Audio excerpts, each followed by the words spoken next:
देर न हो जाए कहीं। एक राजा वन में शिकार पर निकला था। रास्ता भूल जाने के कारण और भूख प्यास से पीड़ित होकर जंगल में ही किसी वनवासी की झोपड़ी में शरण ली। वनवासी ने उसकी मेहमान नवाजी की और उसे भोजन दिया। राजा ने जाते समय कहा, हम तुम्हारे इस आतिथ्य से प्रसन्न हुए। हम इस राज्य के राजा हैं।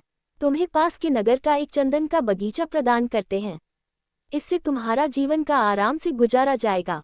वनवासी नगर के अधिकारी के पास गया और वह चंदन का बगीचा उसे प्राप्त हो गया।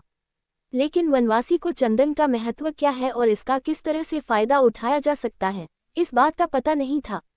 इसलिए वनवासी चंदन के वृक्ष काटकर उनसे कोयला बनाकर पास के शहर में बेचने लगा। इस तरह से उसका गुजर बसर चलने लगा।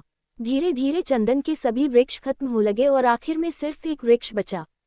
बारिश के कारण वह पेड़ गिला था, इस कारण वह कोयला नहीं बना पाया, तो उसने केवल लकड़ी को बेचने का निर्णय लिया।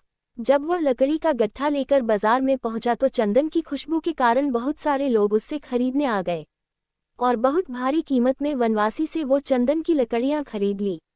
इससे वनवासी हक्का बक्का रह गया। उसने सब लोगों से इसका कारण पूछा तो लोगों ने बताया कि यह चंदन की लकड़ी है। अगर तुम्हारे पास और है तो तुम अच्छा खासा पैसा कमा सकते हो और अमीर बन सकते हो। अब वनवासी अपनी गलती पर पश्चाताप करने लगा कि उसने कीमती लकड़ी का कोयला बनाकर मामूली भाव में बेच दिया, जबकि वह चाहता तो इन सारी लकड़ियों से अपनी जिंदगी बदल सकता था। शिक्षा। दोस्तों, अपना जीवन भी अनमोल है। इसे 2 कौड़ी की वस्तुओं के पीछे या 2 कौड़ी के लोगों के पीछे बर्बाद ना करें। समय रहते इसके महत्व को समझें। इसके हर पल को बेहतर तरीके से इस्तेमाल करके अपने आप को बेहतर बनाएं। ऐसा जीवन जिए कि ये दूसरों के लिए मिसाल बन जाए और अपने घर परिवार वाले आपके ऊपर गर्व करें।